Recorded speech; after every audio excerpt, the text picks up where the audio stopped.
Hi, are you a DIY beginner who's a little tiptoey into the DIY space and not sure where to start and get their foot started? Well, I have the perfect video for you that's going to show you how to build a mini saxophone later, exactly step by step. DIY at the end of the day is just do it yourself. It's as simple as that. It's the ability to see something and just give it a new purpose. Anything in your house. It could be as simple as a piece of paper. Yes, that's simple. But in my case, I had seen this old paddle boat sitting on a dock of our friends at a lake, and I thought I would take the opportunity to give it a new purpose. Step 1. You must first evaluate your skill set after identifying the project that you want to tackle. So, in my case, I saw this paddle boat and I previously made wooden stairs before. And I thought, if I did that, I can do this too.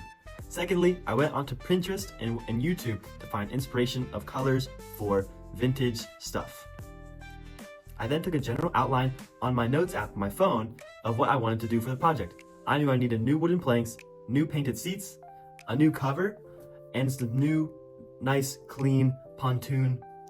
Step 3, you're gonna need the materials for the work that you wanna do. So if you can't find all the materials and tools, then you might wanna borrow from a neighbor. In my case, I didn't have any saws or superpowered drills to do this, so I went to my neighbor Dan, who had every single tool there. Because it can be demotivating if you don't have these tools. So I really recommend if you don't have any, please go and ask a neighbor or someone around you. Make sure your space is perfect and ready for what you're about to do and appropriate for what you're about to do. In my case, the paddle boat was on a dock and it was completely taking up the whole dock. If I would have stepped on any side, I would have fell in the water. So we moved it up to the driveway.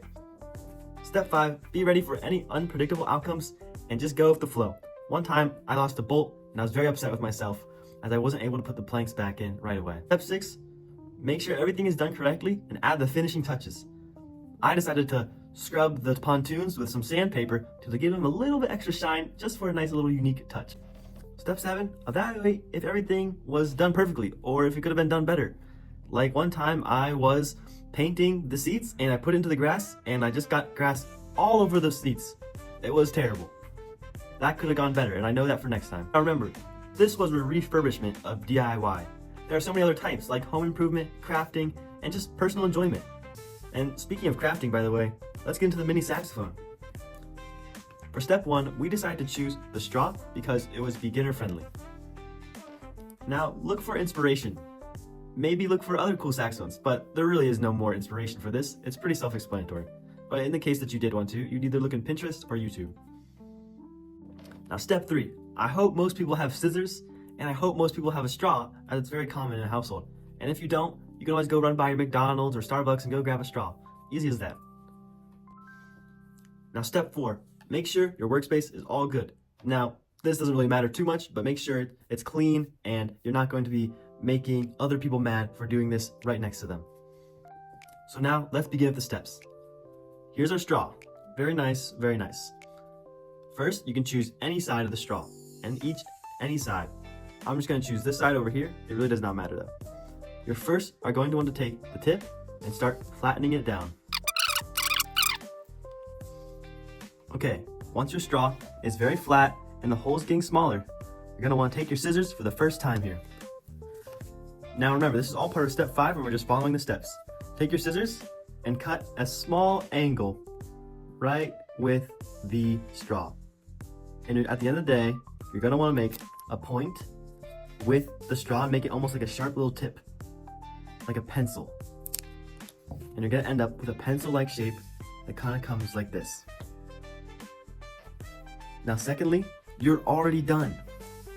This is the mini saxophone. You just have to play it correctly. You're going to want to put your lips right here and not here, as the sound won't be able to vibrate with these two little ends. So, are you ready? Now, for step 6, you're going to want to take back your scissors again, and this is for notes. You're going to take the scissors and you want to cut little tiny bits. Little tiny bits on both sides. You're going to flip around the straw, you're going to cut it again, and you're going to make a little diamond shape, just like this.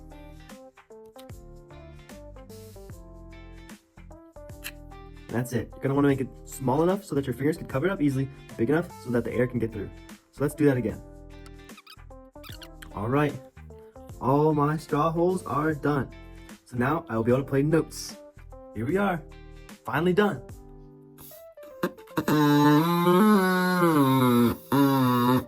Sounds great.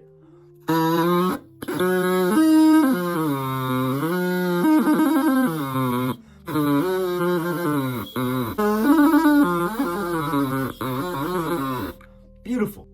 Step 7, remember, evaluate what you could have done better. Now, in many cases, sometimes this does not work. Maybe you cut it too long, maybe you cut it too short. Maybe the flaps are too far apart, and they need to be closer together. Possibly your holes are too big and your fingers can't cover them.